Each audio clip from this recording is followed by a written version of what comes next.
Start करते हैं accounting standard 10। Again a most important topic. हाँ, सारे एएस इंपॉर्टेंट है। ये एएस 10 बेसिकली पीपीई के बारे में है, यानी property plant and equipment. Property plant and equipment, इन तीन चीजों के बारे में बताता है।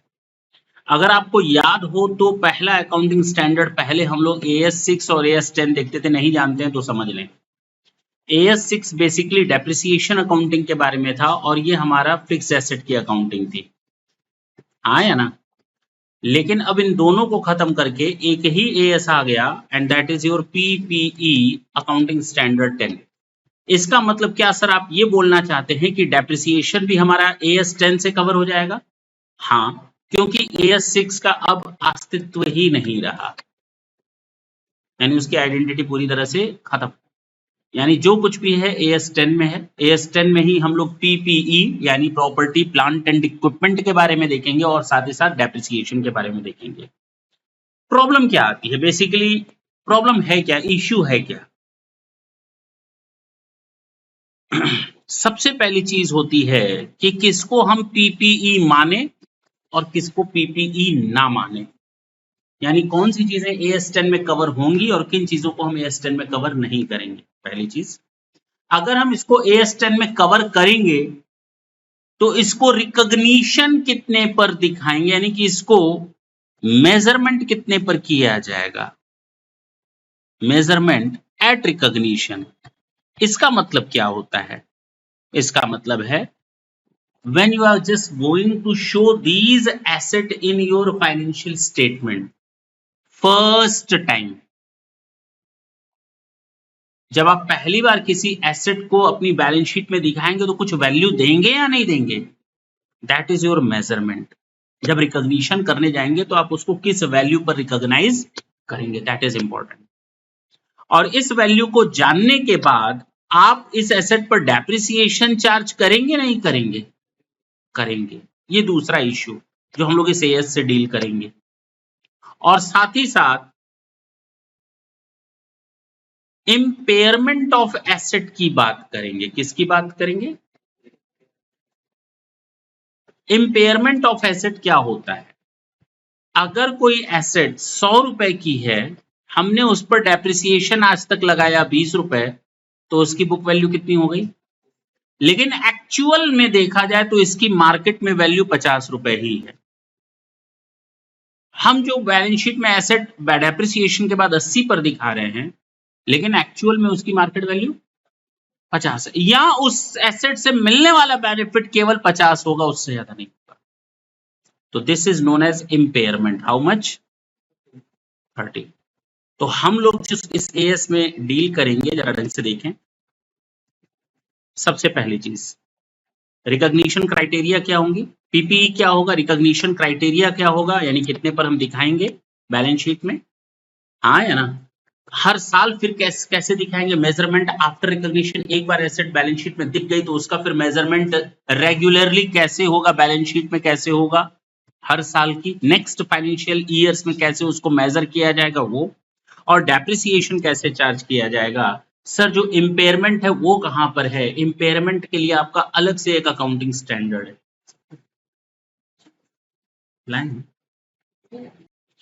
कहने का मतलब ये कि अब हम लोग इसमें इम्पेयरमेंट, इसके लिए एक अलग से अकाउंटिंग स्टैंडर्ड पढ़ेंगे। इम्पेयरमेंट के लिए क्या करेंगे?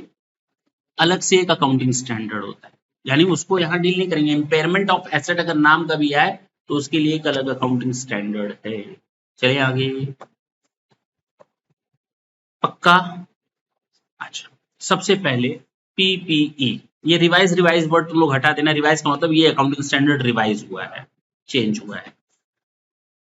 एएस 10 प्रेस्क्राइब करता है accounting treatment of PPE. PPE का अकाउंटिंग ट्रीटमेंट कैसे करेंगे? Yes sir. फाइनेंशियल स्टेटमेंट में उसको कैसे दिखाएंगे, हाँ या ना। उसकी इंफॉर्मेशन कैसे होगी, और अगर इन्वेस्टमेंट में कोई चेंजेस होता है तो उसको कैसे डिस्क्लोज किया जाएगा। ये सब हम फ्यूचर में देखेंगे आने वाले समय में। क्या क्या इश्यूज हैं? सबसे पहले रिकॉग्निशन, मैंने बताया दूसरा कैरिंग अमाउंट, हर साल उसको कितने वैल्यू पर शो करेंगे। दूसरा डेप्रिसिएशन कितना और इम्पेयरमेंट का लॉसेस, इसके लिए एक अलग से अकाउंटिंग स्टैंडर्ड है।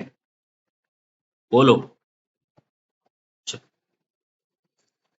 ये एएस सब पर लगेगा लेकिन नहीं लगेगा अगर कोई दूसरा अकाउंटिंग स्टैंडर्ड स्पेसिफिकली कहे कि हम इस चीज पर लगेंगे, तो ये एएस बीच में नहीं आएगा। ये एएस बीच में तब आएगा नॉर्मली पीपीई हमारा प्रॉपर्टी प्लांट और इक्विपमेंट के लिए है। किसके लिए है? पीपीई प्रॉपर्टी प्लांट और इक्विपमेंट के लिए है। तो आपके दिमाग में एक चीज जा रही होगी, सुन ले इधर, मैंने अभी तक आपको केवल इतना ही तो बोला कि ये PPE property plant and equipment accounting standard 10 ये एप्लीकेबल होता है बेसिकली कुछ इश्यूज पर। ये ध्यान देता है कौन से इश्यूज हैं, कितनी वैल्यू पर इसको शो किया जाए, कितना डेप्रिसिएशन चार्ज किया जाए, मोटा मोटी यही बताता है। और साथ में इम्पेयरमेंट लॉसेस के बारे में जहां जरूरत होगी हम वहां पर आपको हिंट देते चले जाएंगे। क्लियर है? अच्छा, स्कोप मैंने बताया कि ये अकाउंटिंग स्टैंडर्ड हमारा हर जगह एप्लीकेबल होगा जब तक कि स्पेसिफिकली कोई दूसरा अकाउंटिंग स्टैंडर्ड ये ना कहे कि इस पर हम लगेंगे। जैसे अकाउंटिंग स्टैंडर्ड 19 जब आप पढ़ेंगे तो उसमें दो तरह की लीज पढ़ेंगे। कितने तरह की? एक होती है ऑपरेटिंग लीज, एक होती है फाइनेंस लीज। एक होती है ऑपरेटिंग लीज, एक होती है फाइनेंस लीज। तो अकाउंटिंग स्टैंडर्ड 19 कहता है finance lease just like an asset. हाँ या ना? हम इसको एसेट की तरह ट्रीट करते हैं और यहां पर पीपीई नहीं लगेगा, यहां पर एएस 19 ही लगेगा। तो जो देखो ना, अकाउंटिंग स्टैंडर्ड 19 ने स्पेसिफिकली बोला है तो हम उसको उसी चीज के लिए एप्लीकेबल करेंगे। Require an enterprise to evaluate its recognition of an item of leased PP on the basis of the transfer of risk and reward. ठीक है, बहुत अच्छा एएस है, देखा जाएगा बाद में। तो एएस 19 ने फाइनेंस लीज के बारे में, ऑपरेटिंग लीज के बारे में अपना दिया हुआ है डिटेल, तो हम उसी के हिसाब से उसका कैलकुलेशन करेंगे, ना कि एएस 10 के हिसाब से। एएस 10 आते हैं इंपॉर्टेंट चीज पर, ढंग से सुनेंगे।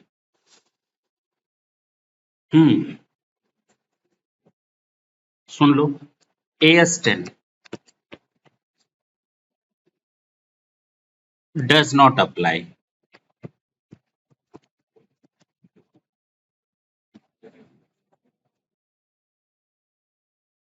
Biological assets. चलो इसको भी हटा देते हैं।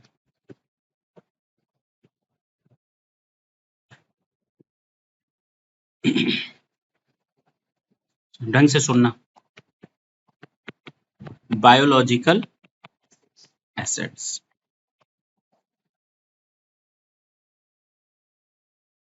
Other than bearer plant.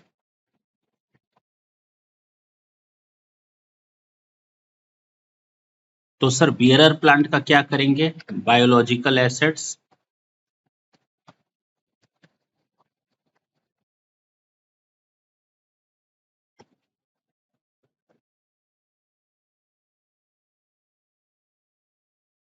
पहले तो ये समझ में आना चाहिए बायोलॉजिकल एसेट्स होती क्या हैं। हाँ या ना? तो बायोलॉजिकल एसेट्स दो ही होती हैं,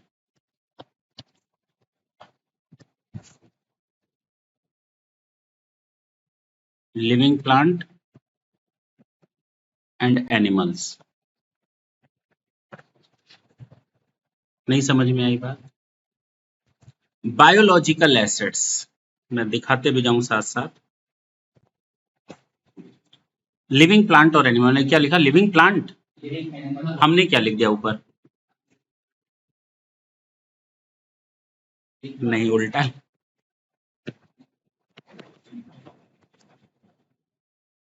प्लांट भी दो तरह से होंगे, चिंता मत करना, टेंशन ना ले।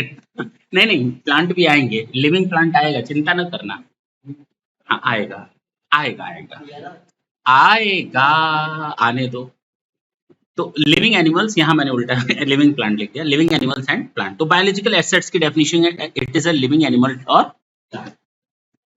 इंसानों को छोड़कर जितने भी, जैसे अब आप कहेंगे फिश, वो भी बायोलॉजिकल एसेट्स है। बकरा जानवर, ये सब क्या है? Biological assets. प्लांट जो ग्रो कर रहे हैं वो भी बायोलॉजिकल एसेट्स है। तो ये बियरर प्लांट क्या है और ये अलग क्यों किया गया है, और अकाउंटिंग स्टैंडर्ड 10 में क्या कवर होता है? अकाउंटिंग स्टैंडर्ड 10 में क्या कवर होता है? There are two conditions to be satisfied for a tangible item. AS 10 applicable होता है केवल और केवल tangible asset पर, intangible asset पर ये applicable, दिमाग में क्लियर रहेगा। प्रॉपर्टी प्लांट एंड इक्विपमेंट में केवल टेंजिबल एसेट्स आएंगी, इनटेंजिबल एसेट्स यहां पर कवर नहीं होंगी। कहता है AS 10 अप्लाई होता है बियरर प्लांट पर। AS 10 किस पर अप्लाई होता है? तो अगर मैं आपको शॉर्टकट में बोलूं AS 10 ये किस पर है? टेंजिबल एसेट्स पर है। किस पर है? इस पर एप्लीकेबल होता है, इस पर एप्लीकेबल होता है। इनटेंजिबल एसेट्स पर ये एप्लीकेबल नहीं होता है। तो हम इसको कर दे रहे हैं कट, ये कर दे रहे हैं ओके। AS 10 बियरर प्लांट पर एप्लीकेबल होता है, बियरर इस पर एप्लीकेबल हो जाएगा। एक अकाउंटिंग स्टैंडर्ड जिसका वेट हो रहा है एग्रीकल्चर के बारे में, इसमें जब तक आएगा तब तक हम प्लांट और एनिमल इसी AS से कवर करेंगे। किस AS से? AS 10 से। ठीक, ढंग से सुनना मेरी बात। अब हम देखने जा रहे हैं बियर, बहुत कंफ्यूज करेगा, बार बार जब आएगा तो तुम लोग प्लांट बियरर प्लांट सब में कंफ्यूज रहोगे। बस इसी पर ही पूरा ध्यान दे दो, इसके बाद तो कुछ इस AS में है ही नहीं। जैसे ही तुम लोगों ने ये जान लिया बियरर प्लांट क्या होते हैं, किस पर एप्लीकेबल होता है, उसके बाद तो इस AS में केवल भागते चले जाना है। PPE tangible asset held for production और सप्लाई ऑफ गुड्स और सर्विसेज, जो हमने यहां पर बताया, ये asset held for further production, बोलो, प्रोडक्शन और सर्विसेज। कोई भी ऐसी एसेट्स जो फर्दर प्रोडक्शन और सर्विसेज के लिए रखी गई हैं वो हमारा PPE यानी टेंजिबल एसेट्स की कैटेगरी में आएगा और वो PPE में कवर होगा। हेल्ड फॉर रेंटल और अदर्स, हेल्ड फॉर रेंटल और others, asset held for rental और अदर्स यानी किराए पर उठाना वगैरह, बोलो। अच्छा, फॉर एडमिनिस्ट्रेटिव पर्पसेस PPE में शामिल होगा क्या?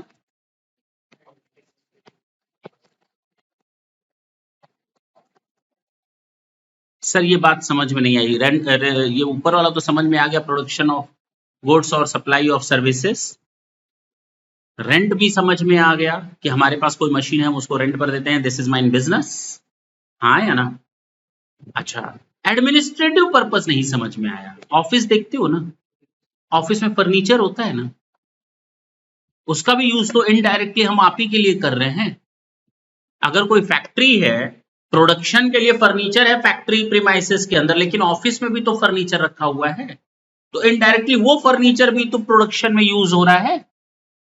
तो अगर आपके पास कोई ऐसी एसेट्स है जो एडमिनिस्ट्रेटिव पर्पस के लिए है, सेलिंग पर्पस के लिए है, लेकिन वो बिजनेस के लिए है, सेल करने के लिए नहीं है, तो वो भी प्रॉपर्टी प्लांट एंड इक्विपमेंट्स में आ जाएगा। जैसे व्हीकल, मान लो कोई एक लैब है जहां काम होता है, वहां पर साइंटिस्ट हैं, या कोई फैक्ट्री है जिसके लेबर अलग अलग सिटी के एरिया से आते हैं, तो उसके लिए एक बस चल रही है, सारे लोगों को बैठाया गया, उसको पहुंचाया गया, शाम को छोड़ा गया, तो ये बस क्या है?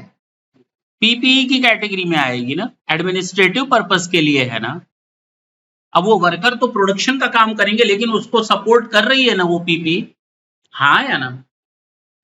फर्नीचर, जो हमारा ऑफिस में फर्नीचर लगा हुआ है, वो भी तो उसी को सपोर्ट कर रहा है ना। तो ये होता है एडमिनिस्ट्रेटिव पर्पस के लिए जो प्रॉपर्टी प्लांट और इक्विपमेंट है। तीनों चीजें समझ में आई। हम किसके बारे में बात करेंगे? तो ये क्लियर हुआ, पीपीई में कवर होगा expected to be use for more than 12 months. ये सुन लें,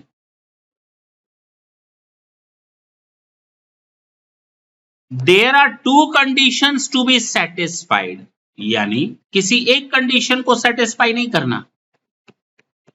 there are 2 conditions to be satisfied, यानी उन पीपीई का यूज 12 महीने से अधिक के लिए होगा, यानी 1 अकाउंटिंग ईयर से अधिक के लिए होगा। अब ये भी क्लियर हुआ? अरे बोलो ना, life is more than 1 year.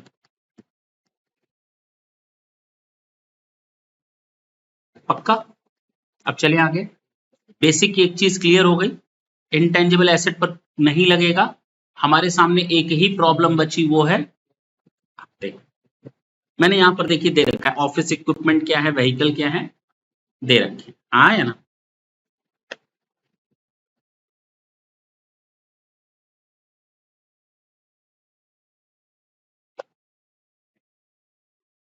The acquisition of PPE, although not directly increase the future economic benefit, but they directly or indirectly, but they indirectly support to increase the future economic benefit. अगर हमने आपको accounts पढ़ाया है तो कम से कम 50 बार तो ये बोला ही होगा कि बैलेंस शीट में कोई एसेट एसेट की तरह इसलिए शो होती है और तभी शो की जाती है जब उसकी कोई फ्यूचर इकोनॉमिक बेनिफिट हो। क्या हो? फ्यूचर इकोनॉमिक बेनिफिट हो। If the asset is there but there is no any future economic benefit we expect, then do not try to show it in as your asset. तुरंत right of करो, हटाओ यहां से। भैया क्या कर रहे हो तुम लोग? एसेट ऐसी एसेट रखे हो, एसेट के नाम पर एसेट रखे हो बैलेंस शीट में जिसका कोई फ्यूचर इकोनॉमिक बेनिफिट नहीं है। तो अगर कोई एसेट डायरेक्टली आपको फ्यूचर इकोनॉमिक बेनिफिट ना दे, जनरेटर, लाइट जाती नहीं है लेकिन वो जनरेटर रखा गया, लाइट चली गई तो हमारा बिजनेस ना खराब। बात समझ में आ रहा है? आज तक चला नहीं है, स्टैंड बाय रखा हुआ है। इन्वर्टर हो गया, एक इन्वर्टर रखा है, दूसरा एक इन्वर्टर रख लिया, एक जनरेटर रखा है उसके स्टैंड बाय में, दूसरा अभी पहला खराब हो तब तो दूसरा चलाए, पहला खराब ही नहीं हो रहा। तो क्या वो फ्यूचर इकोनॉमिक बेनिफिट दे रहा है दूसरा वाला? नहीं दे रहा है, इनडायरेक्टली। अच्छा जी, दे रहा है, इसीलिए तो हमने रखा है। मान लो इसीलिए तो हम लोग रखते हैं एसेट एक्स्ट्रा कि एक खराब हो गया तो दूसरे से काम चला ले। अभी हम तुम लोग को पढ़ा रहे हैं, लैपटॉप मेरा खराब हो जाए तो काम बंद कर रहे हैं, धंधा चौपट। अरे दूसरा उठाएंगे तुरंत स्टार्ट कर लेंगे, भले वो यूज नहीं हो रहा पिछले 6 महीने से, तो क्या करें, जबरदस्ती खराब करें। लेकिन इनडायरेक्टली वो हमें फ्यूचर इकोनॉमिक बेनिफिट दे रहा है, वो हमारी प्रोडक्टिविटी को बढ़ा रहा है, एक तरह से सेटिस्फेक्शन दे रहा है। हाँ या ना? तो कह रहा है the acquisition of such property although not directly increasing the future economic benefit of any particular existing item of PP may be necessary for enterprise to obtain the future economic benefit from its other assets. Such item of PPE qualify for recognition as asset because they enable an enterprise to drive future economic from related asset in excess of retirement. ठीक है, यानी कि आपके पास कोई asset directly future economic benefit नहीं दे रही बल्कि इनडायरेक्ट भी दे रही है, then that is okay. Stand by asset रखते हैं आप लोग। देखिए एक एग्जांपल दिया है, a chemical manufacturer may install new chemical handling processes to comply with environmental requirement for the production and storage of dangerous chemicals. Related plant enhancement are recognized as an asset because without enterprise is unable to manufacture and sells chemical. एक बात बताओ, हमारे पास एक dangerous type का chemical होता है ना, तो हम लोगों को गवर्नमेंट लाइसेंस देगी नहीं। अचानक उसने कहा कहाँ है तुम्हारे पास केमिकल को स्टोरेज करने का, बड़ा डेंजरस केमिकल है, ऐसे कैसे तुम काम कर रहे हो। अब उसके लिए मैंने अपना प्लान सेट किया, या तो उसको एनवायरमेंटल के हिसाब से एनवायरमेंटल क्या कहते हैं फ्रेंडली बनवाया, या फिर एक अलग स्टोरेज टैंक बनवाया, जो समझ लो, ताकि उसको नॉर्मल सॉइल के साथ या पानी के साथ ना मिक्स किया जा सके। ठीक है ना? तो उसके लिए अगर मैंने कहा तो वो भी हमें फ्यूचर इकोनॉमिक बेनिफिट दे रहा है। ये नहीं कि अब उसका टैंक का जबरदस्ती यूज करो। हाँ है ना? अगर वो प्लांट ऐसे लग रहा है तो ठीक है, इनडायरेक्टली हमें बेनिफिट दे रहा है, डायरेक्टली भले ना दे, लेकिन एनवायरमेंटल रूल्स और रेगुलेशन को तो फॉलो करना पड़ेगा ना। चले आगे। पक्का? तो नॉर्मली अभी तक हम लोगों ने केवल ये चीज समझी पीपीई में। ये दो चीजें, टेंजिबल और इंटेंजिबल, डायरेक्ट बेनिफिट और इनडायरेक्ट बेनिफिट, बस ना। हमने कहा AS10 में बायोलॉजिकल एसेट क्या है? AS10 doesn't apply on biological asset. AS10 apply नहीं होता है किस पर? बायोलॉजिकल एसेट पर। An accounting standard on agriculture is under formulation which will inter alia cover the accounting for livestock फलाना एंड बाका, ठीक है ना, देखा जाएगा। लेकिन जब तक नहीं आता तब तक लाइव स्टॉक। सुने, बायोलॉजिकल एसेट्स में लिविंग एनिमल भी हैं और प्लांट भी है। बायोलॉजिकल एसेट में लिविंग एनिमल भी है और प्लांट भी है। लिविंग एनिमल अगर वो पीपीई की कंडीशन पूरी करेंगे तब तो पीपीई में आएंगे। नॉट हटा दो, अप्लाई इफ कंडीशंस ऑफ और डेफिनेशन ऑफ पीपीई मेट। दो ना हटा दो, दो ना का मतलब एक हाँ होता है, मालूम है ना। दो माइनस मतलब एक पॉजिटिव, पक्की बात है।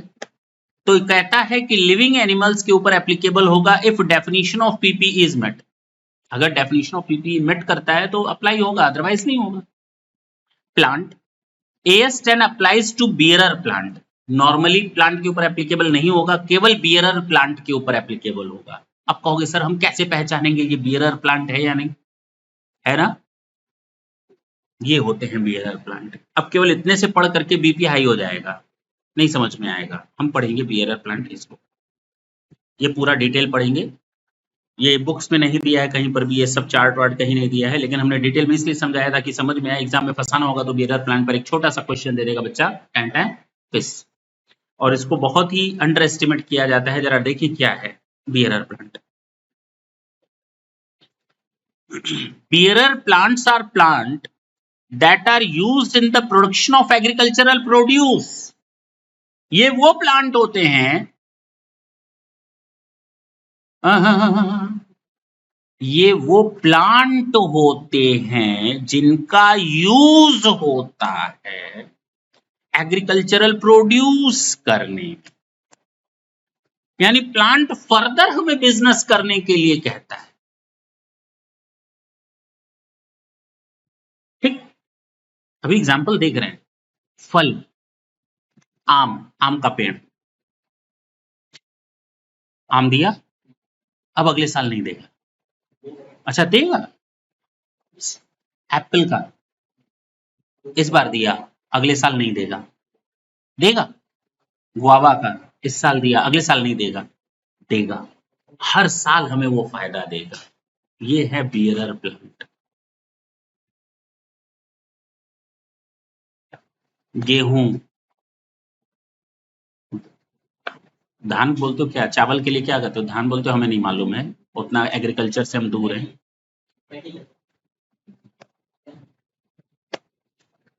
चावल और जो धान होता है ना, धान से ही चावल निकलता है। अच्छा हमें नहीं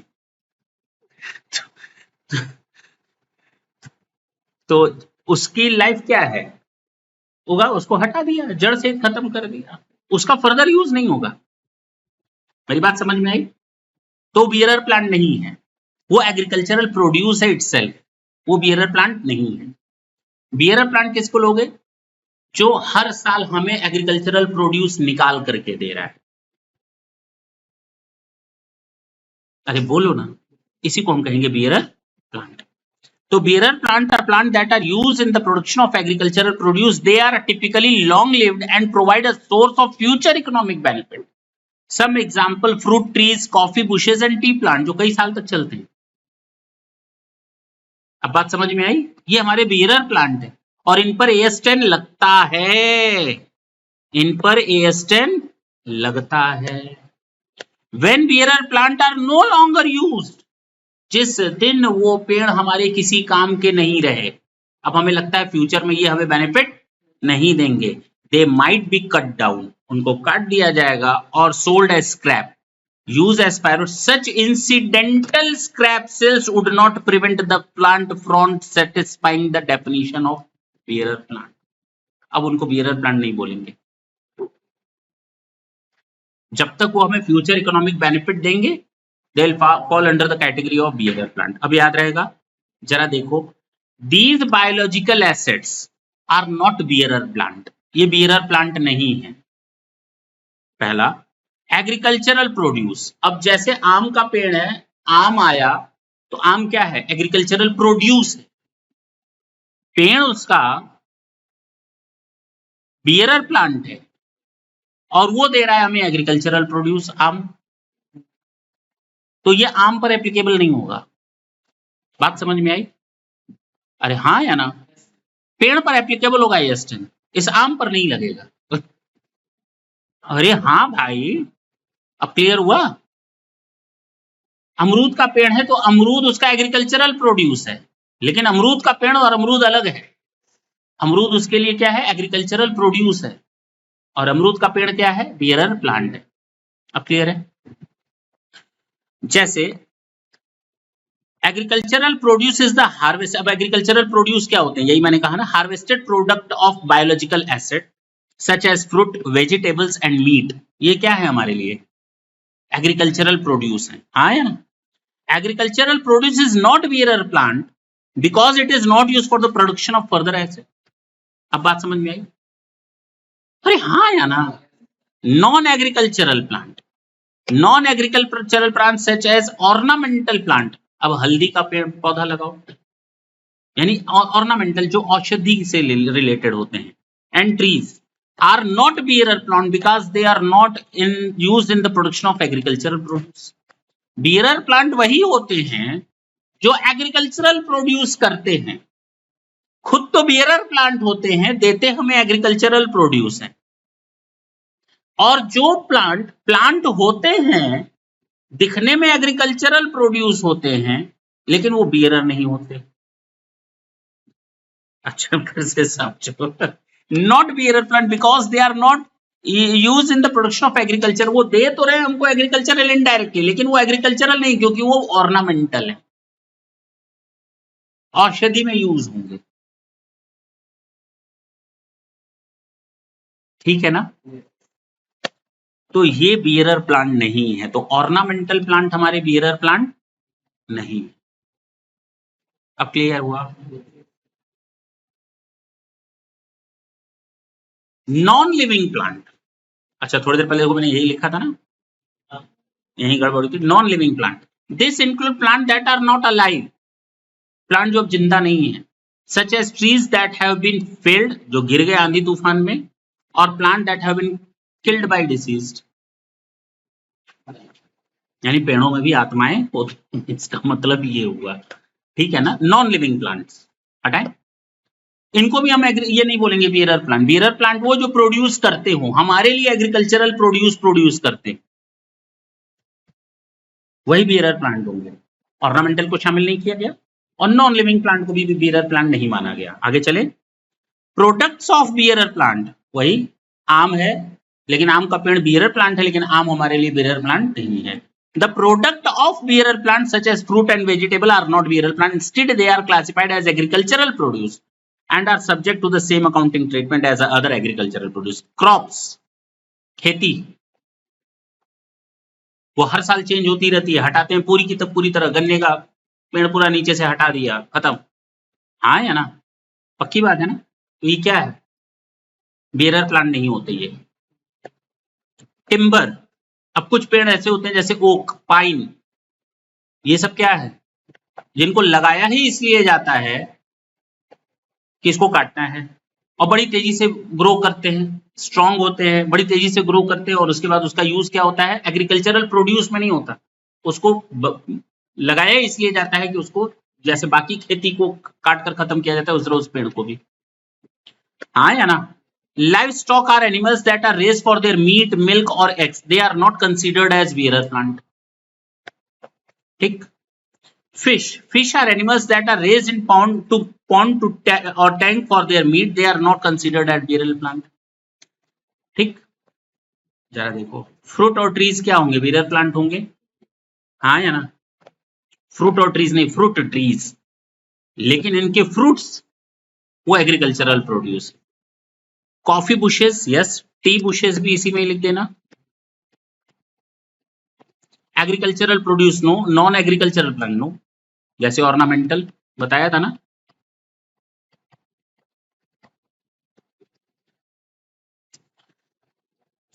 समझ में आई बात? क्लियर हुआ? अब तुम लोग एग्रीकल्चरल प्रोड्यूस और बियरर प्लांट में फर्क तो कर लोगे ना? नहीं कर पाओगे।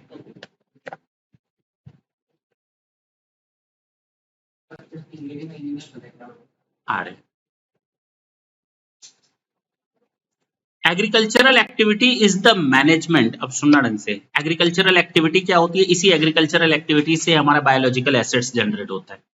Agricultural activity is the management by an enterprise of the biological transformation and harvest of biological asset for sale or for conversion into agricultural produce or into additional biological assets.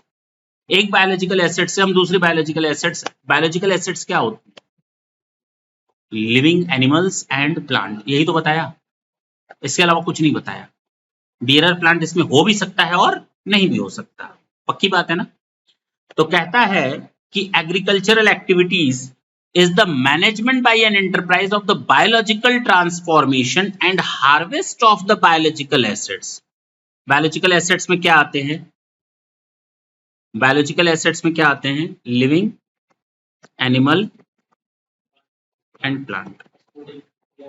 छोड़ दो, अभी नहीं, आगे मत बढ़ो।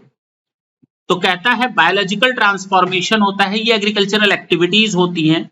इन बायोलॉजिकल एसेट्स को cell के लिए या कन्वर्जन इनटू एग्रीकल्चरल प्रोड्यूस, यानी इनको हम सेल के लिए रखेंगे या इनसे हम एग्रीकल्चरल प्रोड्यूस करेंगे या फर्दर और इनटू एडिशनल बायोलॉजिकल एसेट्स।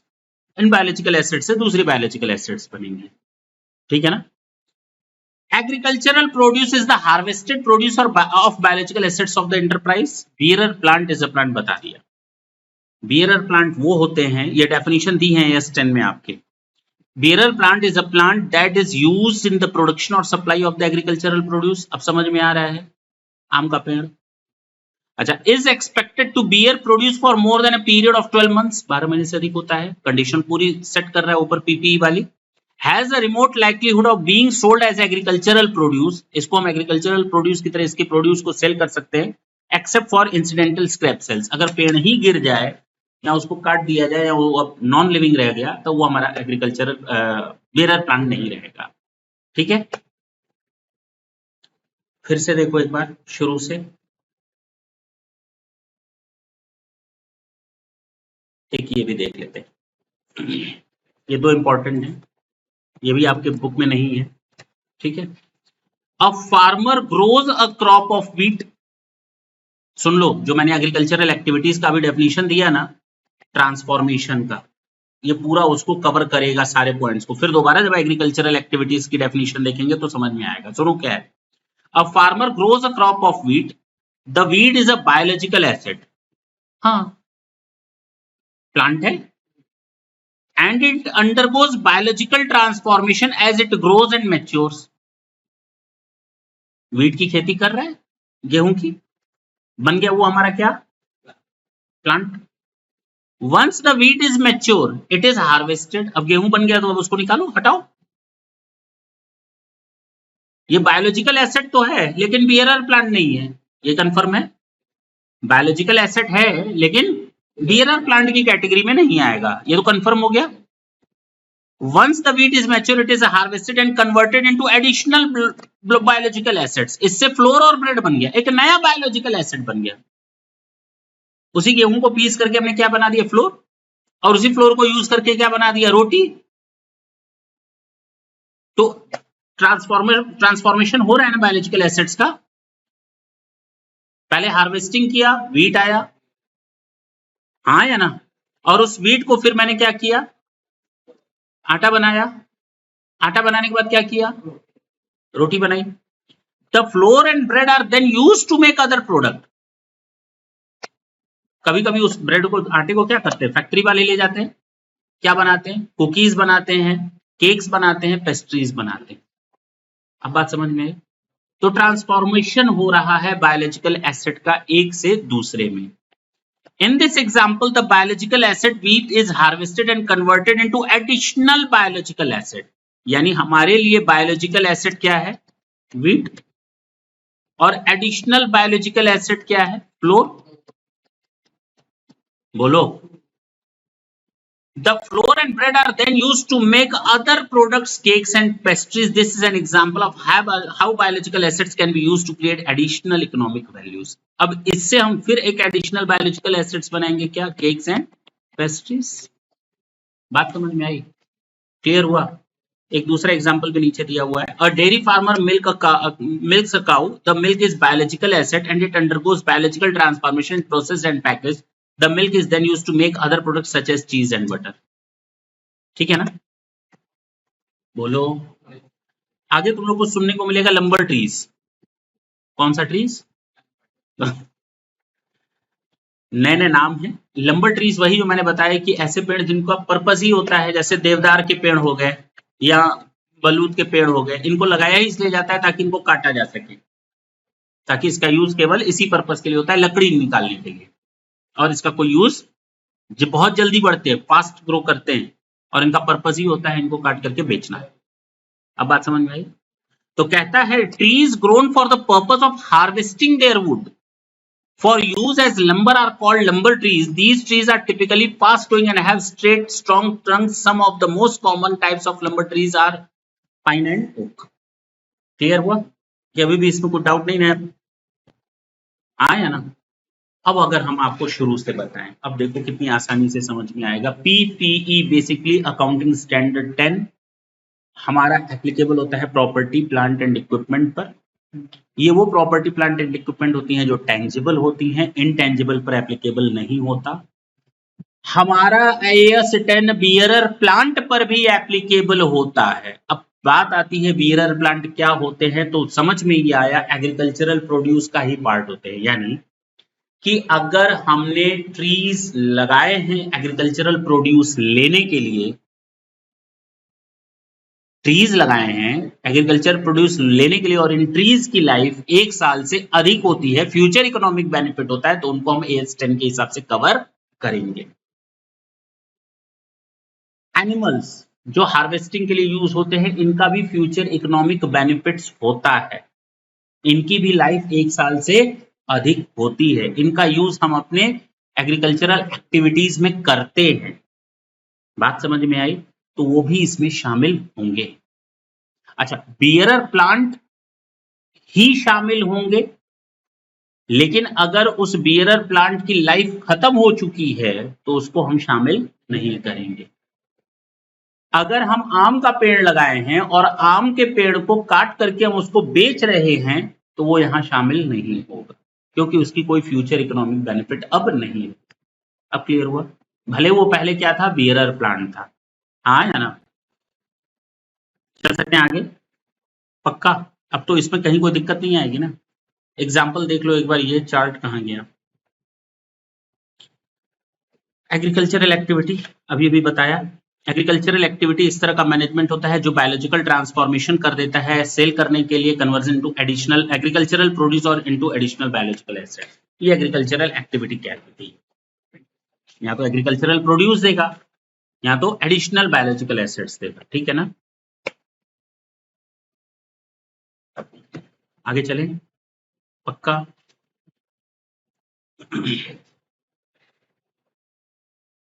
ढंग से सुनेंगे, छोटा सा पॉइंट है.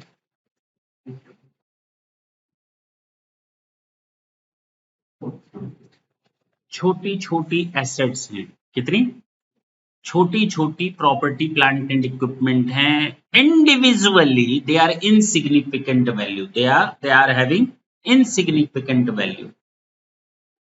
छोटी छोटी एसेट्स हैं, प्रॉपर्टी प्लांट एंड इक्विपमेंट छोटी छोटी चीजें. The cost of an item of PPE should be recognized an asset. सुन लें, अगर हम नॉर्मली PPE की बात करें तो अगर ये हमें फ्यूचर इकोनॉमिक बेनिफिट देंगी तो हमारे लिए PPE में कवर होंगी. नॉर्मली हम लोगों ने अभी तक यही सीखा. और इनकी लाइफ 12 महीने यानी कि 1 अकाउंटिंग ईयर से अधिक होगी. It is probable that the future economic benefit will flow. अच्छी बात है. और दूसरी कंडीशन ये है, the cost of the item can be measured reliably. यानी इस फ्यूचर इकोनॉमिक बेनिफिट के साथ साथ इस प्रॉपर्टी प्लांट एंड इकोनॉमिक की हम जो कॉस्ट है वो रिलायबली मेजर कर सकें। दो चीजें, मेरे पास कोई प्रॉपर्टी प्लांट इक्विपमेंट है, उसकी कॉस्ट निकाल सकते हैं, फ्यूचर इकोनॉमिक बेनिफिट है, 1 साल से अधिक लाइफ है। अब चाहे वो मैंने हेल्ड किया हुआ है फर्दर प्रोडक्शन करने के लिए, रेंट या दूसरी सर्विसेज के लिए, रेंट या दूसरी सर्विसेज के लिए, और तीसरा क्या बताया था, एडमिनिस्ट्रेटिव पर्पसेस के लिए, वो सब कवर हो गया। और AS10 एप्लीकेबल होता है बियरर प्लांट पर भी, एनिमल्स पर भी। एनिमल्स पर तब एप्लीकेबल होगा जब PPE की सारी कंडीशंस फुलफिल करेगा, और बियरर प्लांट जो मैंने बताया कि एग्रीकल्चरल प्रोड्यूस को लाने के लिए, उनके ऊपर भी ये एप्लीकेबल होगा। अब तो क्लियर हुआ। हम इसको रिकॉग्नाइज करेंगे एज एन एसेट, हम इसको रिकॉग्नाइज करेंगे एज एन एसेट अगर ये हमको फ्यूचर इकोनॉमिक बेनिफिट देते हैं तो, और इनकी कॉस्ट रिलायबली मेजर की जा सकती है तो। लेकिन कभी कभी होता क्या है कि इंडिविजुअली ये एसेट्स बहुत ही इनसिग्निफिकेंट वैल्यू रखती हैं, जैसे moulds, tools and dies, and to apply the criteria to the aggregate value. अब देखो मेरे पास मोड्स हैं, डाइज हैं, जिग्स हैं, ये छोटे छोटे आइटम्स पड़े हुए हैं, लेकिन जब उनको एक साथ जोड़ते हैं तो उनकी वैल्यू अधिक हो जाती है, तो उनके ऊपर PPE लगा सकते हैं एक कंबाइंड क्राइटेरिया लेकर, मोड्स, डाइज, जिग्स एक्सेट्रा, ठीक है ना, उनको फिर हम PPE की कैटेगरी में रख सकते हैं। लेकिन इंडिविजुअली बहुत ही इनसिग्निफिकेंट है, लेकिन एग्रीगेट करेंगे तो उनकी वैल्यू अच्छी आ जाएगी, क्लियर है, वहां PPE लग जाएगा। दूसरा, ये इंटरप्राइज को डिसाइड करने दो कि अगर हमारा PPE का अमाउंट बहुत छोटा है, जैसे मान लो हमारे यहाँ ये पंखा लगा हुआ है आपके सामने, अब इसकी वैल्यू है 1000 रुपए, कितनी, हमारी बैलेंस शीट में फिक्स एसेट दिख रही हैं 5 करोड़ की, कितने की, और उसमें हम दिख रहे हैं फैन 500 रुपया, कितना अच्छा लगेगा नहीं। तो अब ये मुझे डिसाइड करने तो मैं इसको PPE मानूं या ना मानूं। अब बात समझ में आई। तो कहता है an enterprise may decide to expense an item which could otherwise have been included as PPE because the item of the amount of the expenditure is not material, बहुत ही छोटा अमाउंट है। डाइज, मोड्स, जिग्स, ये सब हमारा individually बहुत ही insignificant item थे, लेकिन उनको कंबाइंड करके इन एग्रीगेट हम उनको एक कैटेगरी में रख सकते हैं PPE। ये हमें डिसाइड करने दो कि क्या कोई आइटम हमारा मटेरियल अमाउंट ऑफ एक्सपेंडिचर है, या हम उसको PPE माने या उसको एक्सपेंडिचर की तरह राइट ऑफ कर दें, अगर छोटा अमाउंट ऑफ एक्सपेंडिचर है तो, ठीक है ना।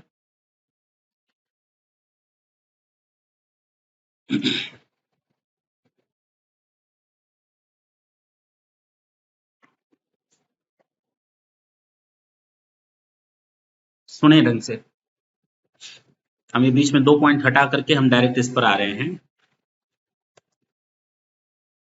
When do we apply the above criteria for recognition?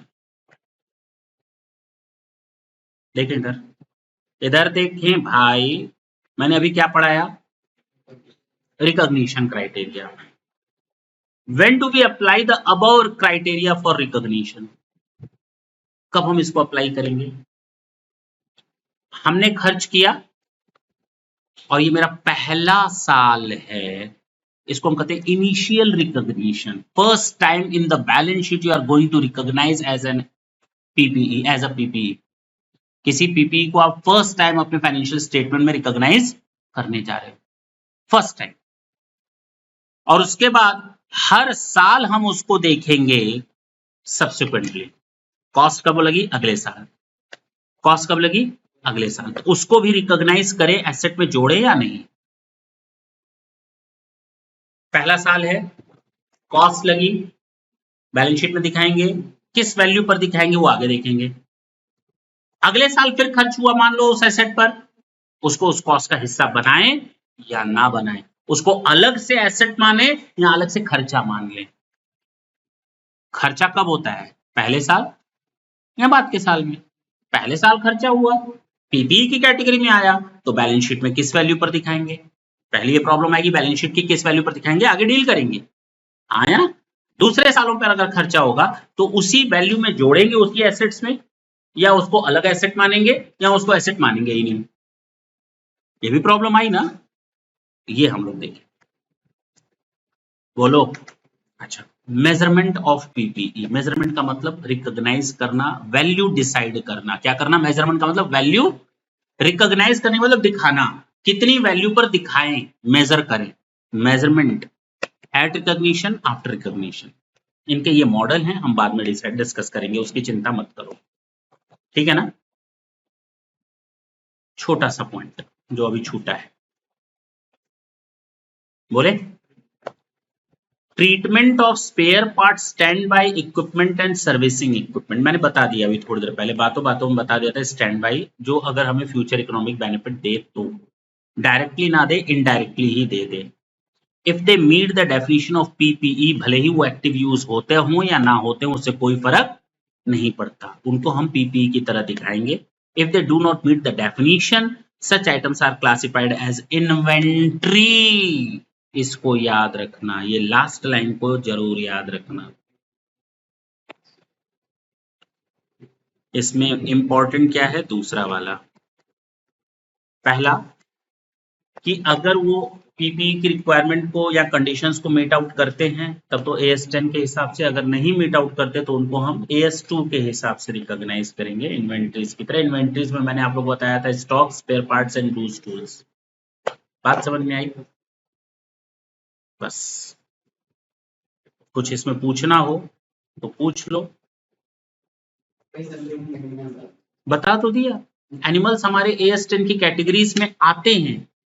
Animal हमारे AS10 की कैटेगरीज में आते हैं अगर वो हमारे डेफिनेशन को मेट करते हैं, तो डेफिनेशन को फुलफिल करते हैं, तो बताया तो इसको बीच में भी। और प्लांट में वही कवर होंगे जो बियरर प्लांट होंगे, बस। और ये दोनों मिलाकर हमारी बायोलॉजिकल एसेट्स होती हैं। यानी सारे तरह की बायोलॉजिकल एसेट्स क्या होती हैं? बायोलॉजिकल एसेट्स क्या होती हैं? लिविंग एनिमल एंड प्लांट, यही तो बताया, हाँ या ना। लेकिन इस बायोलॉजिकल एसेट्स में से किसको लेंगे? केवल बियरर प्लांट को लेंगे। किसको लेंगे? देखो ना, बायोलॉजिकल एसेट्स में लिविंग एनिमल्स एंड प्लांट दोनों आ गए। बोलो। AS10 अप्लाई होगा, लिखा है ना। AS10 doesn't apply if PPE conditions are not met. इसका मतलब अगर पीपीई कंडीशन मेट कर जाएगा तो लिविंग एनिमल्स पर भी लग जाएगा, और प्लांट के ऊपर लगेगा अगर वो बियरर प्लांट होंगे तो। बात कर, बोलो भाई, कंफर्म है ना? यहाँ तो कोई दिक्कत नहीं ना है। बियरर प्लांट लगाने का मेन पर्पस ही होता है कि हम उससे एग्रीकल्चरल प्रोड्यूस निकाल सकें, एक साल नहीं कई सालों तक।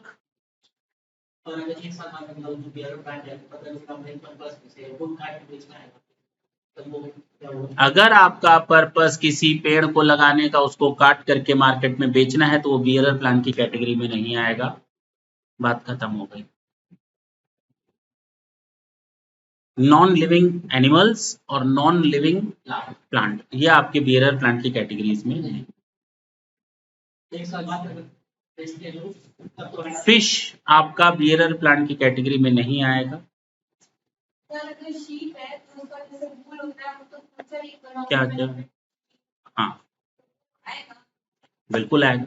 इसने कहा शिप जो होती है, जो हमारा जो भेड़ होती है जिसमें ऊलन आइटम्स मिलते हैं, तो क्या वो इस कैटेगरी में आएगा? हाँ, बिल्कुल आएगा। फ्यूचर इकोनॉमिक बेनिफिट है, कई सालों तक यूज करेंगे उसका, ठीक है। तो तुम लोग इस चीज को बिल्कुल याद रखोगे। बियरर प्लांट की तीनों कंडीशन मैंने बता दी आपको।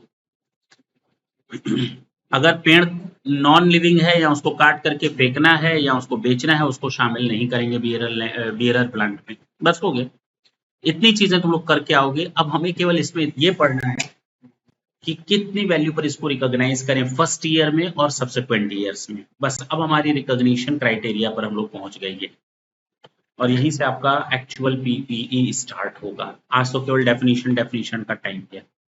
लेकिन यहाँ से अब आपका ये समझ लीजिए प्रॉपर्टी प्लांट और इक्विपमेंट को आप बैलेंस शीट में कैसे दिखाएंगे कैसे नहीं दिखाएंगे वो सारे हैं। ठीक है ना? कोई डाउट हो तो बोलो। नहीं है ना? थैंक यू बच्चों।